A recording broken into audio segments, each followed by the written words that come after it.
ఆయన చెప్తున్నాడు వెయిట్, ఆయనకు వాగ్దానం కొరకు కనిపెట్టాడు. కదలక అన్నాడు. కదలక అనేది రావడం లేదు కదా మనకి. కదులుతున్నాం, మెదులుతున్నాం, వాళ్ళతో మాట్లాడుతున్నాం, వీళ్ళతో పాటు పోనీ చెప్పవచ్చు కదా, ఈ రోజు అంతా మీరు నన్ను అసలు ఏమాత్రం కూడా పిలవద్దు, ఈ రోజంతా నేను ప్రార్థన చేసుకో, అందరితో చెప్పేసి, మీ ఇంటి వాళ్ళతో కూడా చెప్పేసి, స్నేహితులతో చెప్పేసి, పక్క వాళ్ళకి చెప్పేసి, మీరు శక్తి నొందెదరు, పరిశుద్ధాత్మ మీ మీదకి వచ్చినప్పుడు యూ విల్ రిసీవ్ పవర్.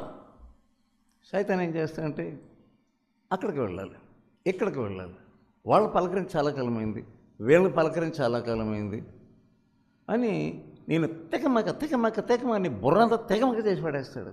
ఎంతవరకు వచ్చినటువంటి అనేకమైనటువంటి ఫెయిల్యూర్స్, ఓటమి దేని వలన? శక్తి లేకపోవడం వలన దానిని